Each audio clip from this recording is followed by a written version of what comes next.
The History of the Harrietenberg and its Environs. Part 1. The War of the Greenmead Succession. The Honourable Stanley Green was the Lord of Greenmead.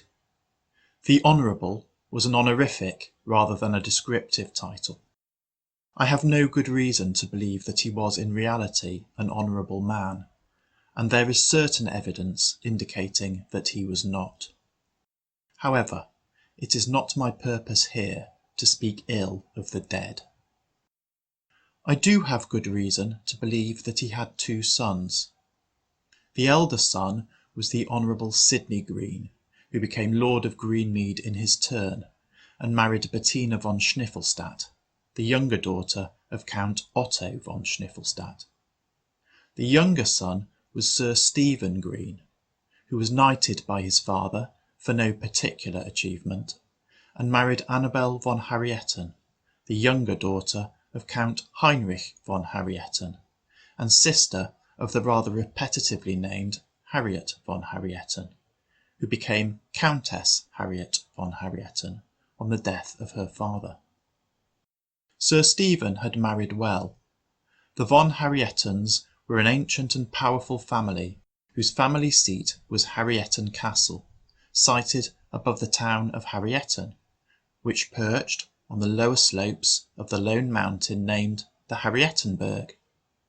Which was first named Harrieten, the family, the castle, the town, or the mountain, is lost in the mists of time. However, the literal meaning of Harrieten is hairy pigs, and to that day wild mountain boar lived on the Harrietenberg. In any case, although the Countess Harriet von Harrieten's name could be translated as Countess Hairy Pig of the Hairy Pigs, that would not have been appropriate. The Countess Harriet was definitely human, and no more hirsute than the average lady of her class. I do not know whether the Honourable Sidney and Bettina were happily married. They did have 1 child, a daughter named Mary. At the time that the Honourable Sidney met his end, in an unfortunate incident involving a dairymaid and a bucket, Bettina and Mary were on a seemingly permanent visit to Schniffelstadt, as guests of Bettina's sister, Eloise. By this time, Eloise had become the Countess von Schniffelstadt, following the death of her father a few years previously.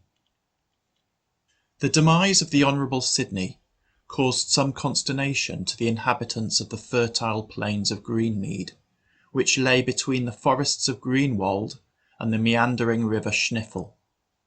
The typical practice at that time in that part of the world was that the eldest son inherited title and lands, but if there was no son, then these would pass to the eldest daughter. On this basis, Mary Green would become Lady of Greenmead. However, the lordship of Greenmead had never been held by a female, and many locals held the opinion that their particular custom and law forbade such a thing. There may have been some basis to this, or it may have been that the local gentry did not wish to bend the knee to an 8-year-old girl. Whatever the reason, a deputation was sent to Harrieten to invite Sir Stephen Green to take the lordship of Greenmead and become the Honourable Stephen Green. This did not sit well with the Countess Eloise von Schniffelstadt. As far as she was concerned, Mary Green was the rightful heir of Greenmead.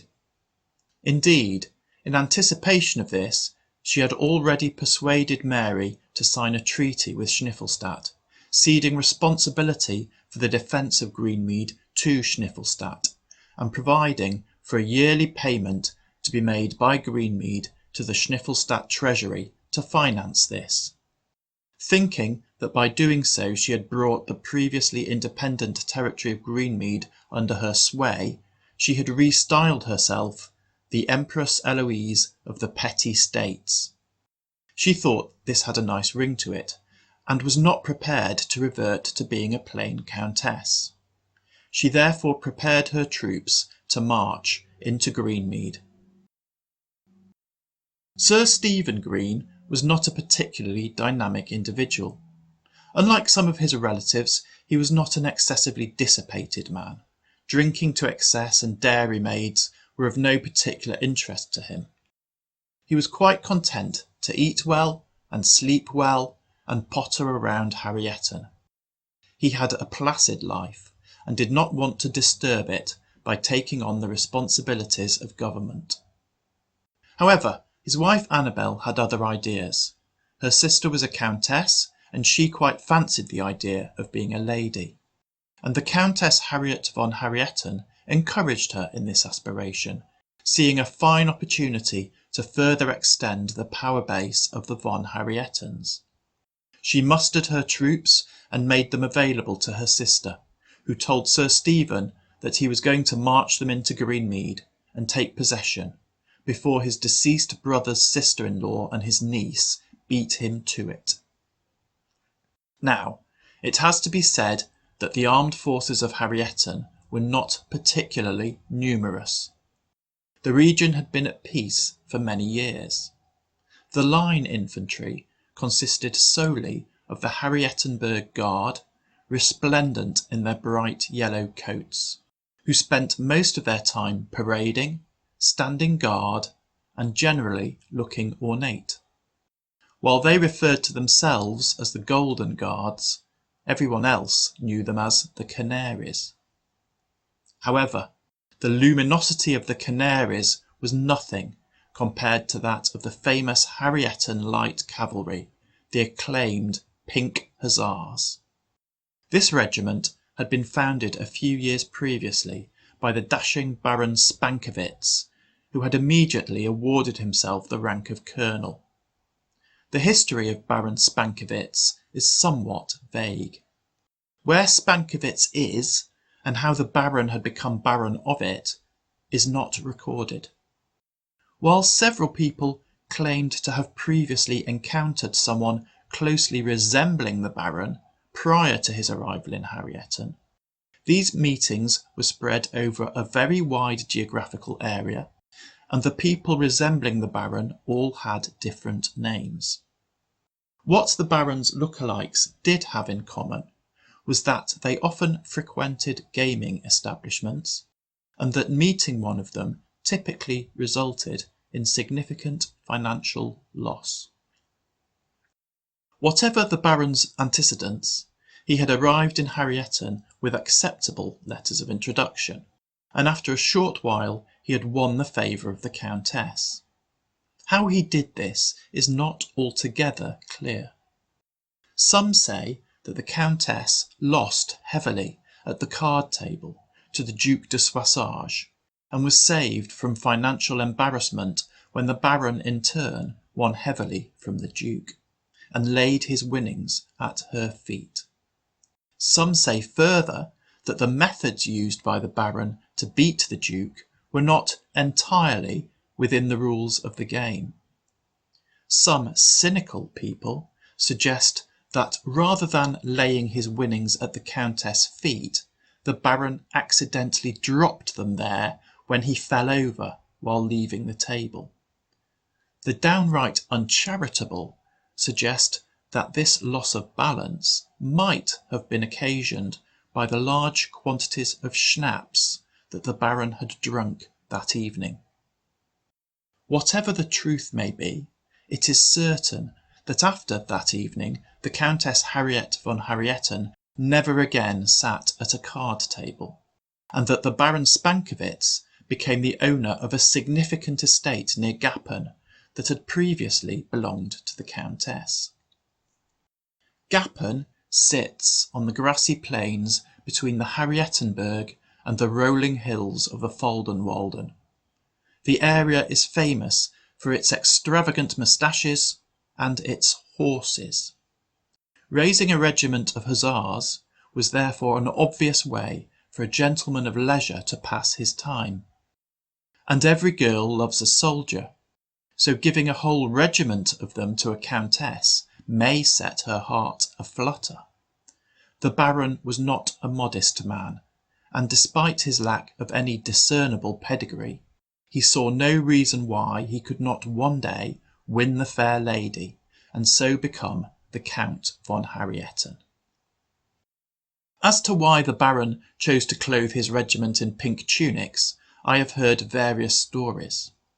It is said that one day, when he was dining with the Countess, she accidentally spilt a glass of red wine over him and gave him her handkerchief to wipe it up.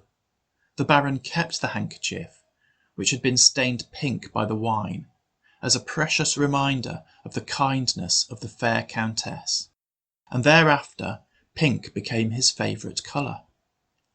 I have also been told that the spilling of the wine was not accidental, but, if so, whether it was an act of coquetry or of spite on the part of the Countess, I do not know.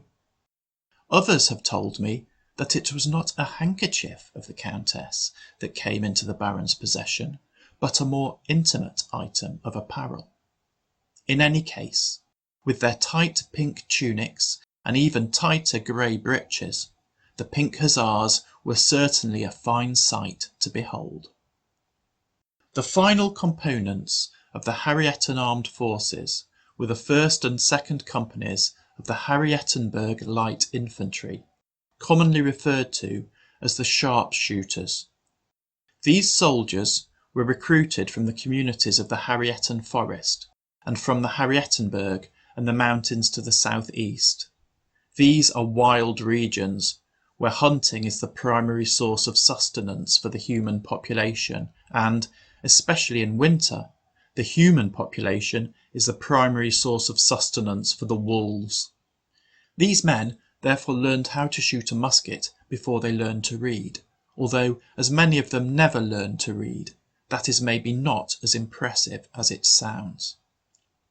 Although the sharpshooters were headquartered in the small town of HERON, on the outskirts of the Harrietten forest, their slate-grey uniforms were a familiar sight across all the territory controlled by Harrietten, performing patrol and policing duties. Sir Stephen did what he was told and marched his sister-in-law's troops out of Harrietten, through Flumpfen and on to Dryways. Although he invited her, his wife did not accompany him, but remained in Harrietten Castle with her sister. The army marched in the following formation.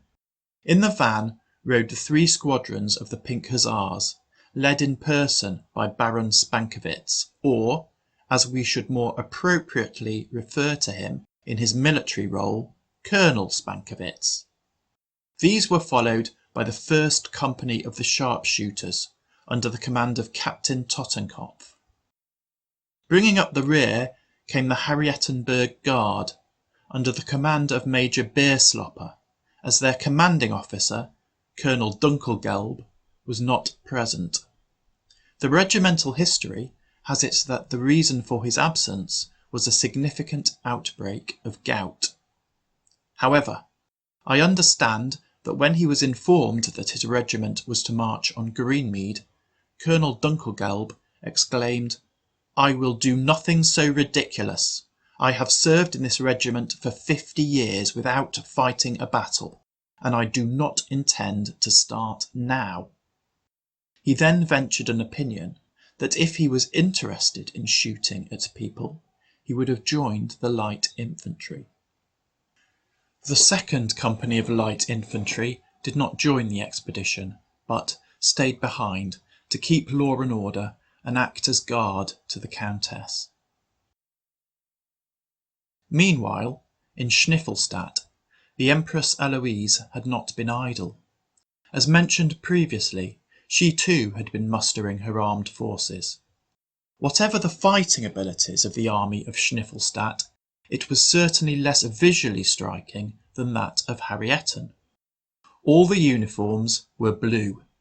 Indeed, in Schniffelstadt, if someone joined the army, they were described as having taken the blue, and a soldier was colloquially referred to as a blue man. It was therefore highly appropriate that the commander of the 1st Regiment of the Schniffelstadt Guards was called Colonel Blaumann. Until 18 months previously, the 1st Regiment of the Schniffelstadt Guards had just been the Guards, the only regiment of line infantry in Schniffelstadt. But the then simply Countess Eloise deemed that one regiment of Guards was not sufficient for her needs, and raised a 2nd regiment. This rather put the noses of the 1st Regiment out of joint, and they referred to the 2nd Regiment as Eloise's Fancy Boys. I do not know what the basis for this nickname was, as both regiments wore identical plain blue uniforms, which were anything but fancy. However, the name stuck, and the 2nd Regiment of the Schniffelstadt Guards was thereafter referred to by all and sundry as the Fancy Boys. To distinguish them from the 2nd Regiment, the 1st Regiment of the Schniffelstadt Guards then became universally known as the Old Boys. Whatever rivalry there may have been between the line infantry regiments, they both deferred to the heavy cavalry. Schniffelstadt was famous for its heavy cavalry, stern-faced, clean-shaven men with immaculate blue uniforms and helmets astride massive horses. This was the Krassenbacher Regiment, based in the town of the same name, the best drilled 4 squadrons of heavy cavalry in the known world. However, Schniffelstadt was completely lacking in light cavalry, and indeed in light infantry. The Schniffelstadt military took soldiering very seriously, and could see no need for tomfooling about in skirmish lines. They were confident that their well-drilled heavy cavalry and line infantry could defeat any enemy force without need of support from a ragbag of irregular troops. The army that marched on Greenmead was led by the Empress Eloise in person, accompanied by Mary Green. The force consisted of both regiments of the Schniffelstadt Guards and 2 squadrons of the Krassenbacher Regiment. This force marched east from Schniffelstadt to Krassenbacher, and then north to Tolin. Tolin was subject to Schniffelstadt and stood on the west bank of the river Schniffel. From Tolin, a bridge spanned the river. The army marched over this bridge to the east bank of the Schniffel and entered the territory of Greenmead. This entry by the Empress Eloise's army into the territory of Greenmead was completely unopposed and apparently unnoticed. She therefore took the road east, direct to the town of Greenmead, which she entered 3 days later. There were 2 reception parties awaiting the Empress Eloise in the town of Greenmead. One represented the landed interests of Greenmead, and had a certain Squire Smith as its spokesman. The other represented the commercial interest, and spoke in the person of a certain Jack the Hat. Jack was the head of the Greenmead Board of Guilds, and owned Greenmead's finest, and indeed only, milliner. The interview with Jack the Hat started with the Empress Eloise enquiring whether his party backed Mary Green's or Sir Stephen Green's claim to the lordship of Greenmead. Jack the Hat replied that his party supported whichever of the claimants would maintain law and order and not raise taxes. Further, his party did most definitely not want to see the town of Greenmead ravaged by war. He assumed that Sir Sidney Green's forces would be crossing over the river Schniffel into the territories of Greenmead by the bridge just north of Dryways, and suggested that the Empress Eloise took her army in that direction, and settled the matter of who was to be Lord of Greenmead directly with Sir Sidney Green and his army, rather than discussing it with him. If the Empress Eloise and Mary Green were victorious in that encounter, then they would have his party's support. The interview with Squire Smith was not a long one. The Empress noted that the landed interest had opposed the claim of Mary Green and backed Sir Stephen Green. She asked if the armed forces of Greenmead intended to stand against the claim of Mary Green. Squire Smith confirmed that they did not. The Empress Eloise then dismissed him from her presence. The reluctance of the armed forces of Greenmead to fight the Empress Eloise is quite simple to explain. The armed forces of Greenmead consisted only of a single company of light infantry, the Forest Foot Foresters. This unit was based in the north of the country and spent most of its time hunting venison in the Greenwold and then consuming it. This lifestyle suited Captain Arbuthnot, the commander of the Forest Foot Foresters, very well. As long as they left him well alone, he did not care who ruled Greenmead, and he had no intention of fighting a hopeless battle against overwhelming odds in support of either candidate. He had made this quite clear to Squire Smith. The Empress Eloise concluded that victory on the field of battle would deliver Greenmead into her hands, and so, as Jack the Hat had suggested, she marched her forces southeast towards Dryways. On a Monday morning, early in June, Sir Stephen Green marched the army of Harrietten out of Dryways, heading north along the road to Greenmead. After a couple of miles, the army crossed the bridge over the river Schniffel and entered the territory of Greenmead. However, unlike the Empress Eloise, Sir Stephen Green's entry into the territory of Greenmead was not unopposed. The Empress Eloise and the army of Schniffelstadt were waiting for him. Beyond the bridge stood a lone inn. The river Schniffel ran through a floodplain at this point, and the inn was named the Heron Inn, presumably because for around 6 months of the year its customers would be standing knee-deep in water.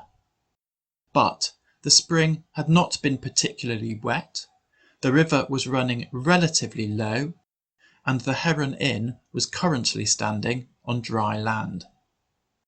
Sir Stephen went into the beer garden and ordered a platter of beef and a jug of bitter beer. He invited Colonel Spankovitz to join him in this repast. The colonel stated an opinion that beef and beer was not a breakfast for civilized men, and called for pickled eggs and a bottle of white wine. Before them, the flood plain stretched north for several hundred yards, before the ground gently sloped upwards. At this point, the road to Greenmead was blocked by 3 ranks of soldiers in blue, the Fancy Boys. Behind them, and slightly to their right, the Old Boys stood in 2 columns. A squadron of the Krassenbacher regiment was arrayed on each flank. Sir Stephen ruminatively masticated a large mouthful of beef, which he washed down with a pull of beer. "I suppose we should go up the road and shoot at them," he said.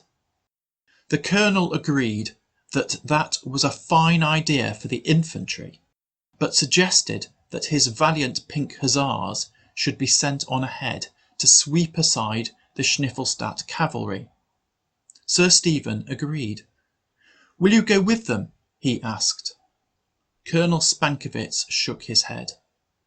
"I will give my captains the opportunity to win a glorious victory," he said, "while I finish my breakfast."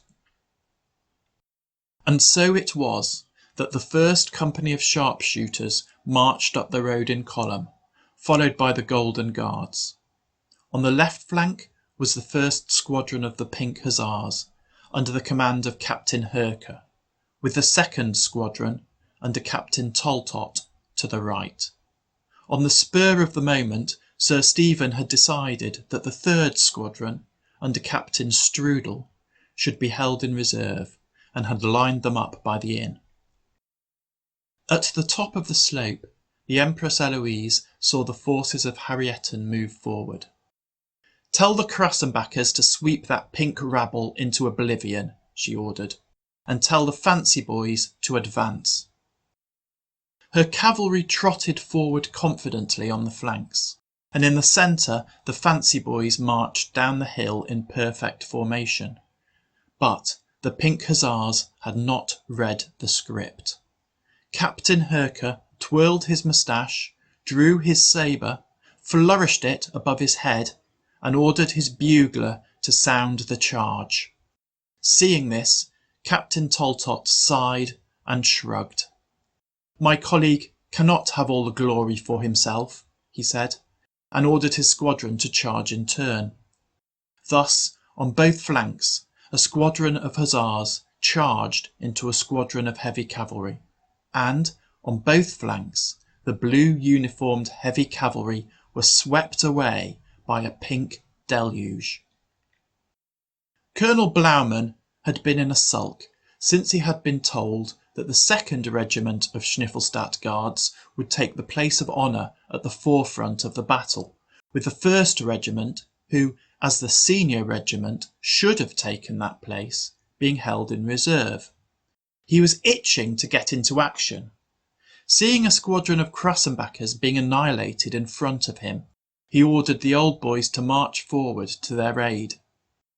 The old boys were not in time to save the Krassenbackers, but they did catch Captain Herker and his men while they were regrouping after the fight. The old boys fired a volley into Captain Herker's hussars, killing many of them. The remainder fled. The old boys then continued to advance in column towards the Harrietten infantry, who had deployed into line, with the sharpshooters forming a skirmish line in front of the Golden Guards. On the other flank, Colonel Spankovitz had momentarily interrupted his breakfast to order Captain Strudel to advance with the 3rd Squadron of Pink Hussars and support the 2nd Squadron in finishing the job by riding down the Schniffelstadt infantry. Seeing this, both the old boys and the fancy boys started to form into squares. Captain Herker reprimanded his fleeing men. "Will you tarnish the eternal glory you have won today by ignominiously fleeing from the field of your triumph? Gather your courage and let us return to the fray." His men responded, rallied, reformed, and rode back. The sharpshooters' line wheeled to its left and opened fire on the old boys' square. Meanwhile, the 2nd and 3rd Squadrons of the Pink Hussars formed up to charge into the front and left flank of the fancy boys, waiting only for Captain Herker and the 1st Squadron to come sweeping in from the right. 3 bugles sounded the charge, and with cries of "Huzzah!" the 3 squadrons of the Pink Hussars charged the fancy boys' square. It was spectacular, it was glorious, it was courageous, it was foolish. The fancy boys levelled their muskets, and volleys of fire tore through the charging ranks. The 2nd and 3rd Squadrons both closed to within a few yards of the lines of blue men facing them, before the weight of fire first halted them and then drove them back, destroyed as a fighting force, leaving the dead bodies of their comrades behind them.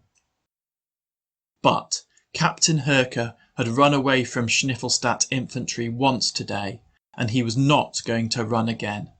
Through the firestorm he rode, while all around him men fell.